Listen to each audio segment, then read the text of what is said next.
తెలంగాణ రైతన్నలు నేడు తల ఎత్తుకొని దర్జాగా తిరిగే రోజులు వచ్చాయి.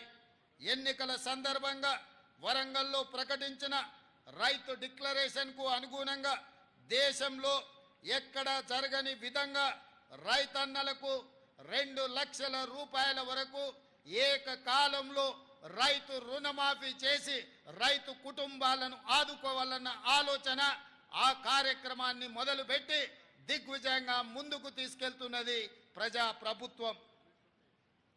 ఇది అసాధ్యమని చాలామంది ఒక్కర భాషలు చెప్పారు. కానీ మా ప్రభుత్వం మాట ఇచ్చిన ప్రకారం రైతన్నలకు 2 లక్షల రూపాయల వరకు ఏకకాలంలో రుణమాఫీ కార్యక్రమాన్ని అమలు చేసి చూపిస్తున్నాం. దీనిపై ప్రతిపక్షాలు రంధ్రాన్వేషణ చేస్తున్నాయి. ఈ సందర్భంగా నేను చెప్పదలుచుకున్నాను, పథకంలో అర్హులైన ప్రతి రైతుకు న్యాయం జరుగుతుంది. సాంకేతిక కారణాలతో ఎక్కడైనా చిన్న ఇబ్బందులు వస్తే వాటిని పరిష్కరించే బాధ్యత ప్రజా ప్రభుత్వం తీసుకుంటుంది, వ్యవసాయ శాఖ తీసుకుంటుంది. కలెక్టర్ కార్యాలయాల్లో ప్రత్యేకంగా కౌంటర్ ఏర్పాటు చేసి ఈ సమస్యల మీద వచ్చే రైతులను వాళ్ళ సమస్యలను తెలుసుకొని పరిష్కరించే బాధ్యత తెలంగాణ రాష్ట్రంలో ఉన్న అన్ని జిల్లా కలెక్టర్లకు ఆదేశాలు ఇవ్వడం జరిగింది.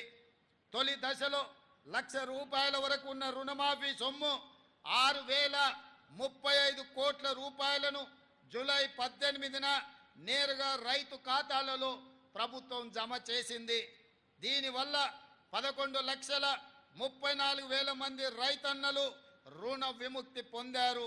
రెండో దశలో 6,190 కోట్ల రూపాయలను జూలై 30న నేరుగా రైతు ఖాతాలలో ఈ ప్రభుత్వం జమ చేసింది. దీనివల్ల 6,40,823 మంది రైతన్నలు రుణ విముక్తి పొందారు.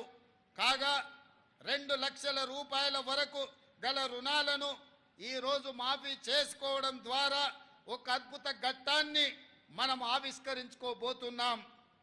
దేశానికి స్వతంత్రం వచ్చిన రోజే తెలంగాణ రైతుకు ఆర్థిక స్వతంత్రం వచ్చిందని ఘనంగా చెప్పుకునే రోజు ఈ రోజు. ఈ కార్యక్రమంతో మా జన్మ ధన్యమైందని మేము భావిస్తున్నాం. ఎందుకంటే దేశానికి పట్టెడు అన్నం పెట్టే అన్నదాత సుఖ సంతోషాలతో ఉంటే దేశం సుభిక్షంగా ఉంటుందని మేము ప్రగాఢంగా విశ్వసిస్తున్నాం. అందుకే 31,000 కోట్ల రూపాయలు వెచ్చించి రైతులను రుణ విముక్తుల్ని చెయ్యాలని ప్రజా ప్రభుత్వం నిర్ణయం తీసుకోవడం జరిగింది.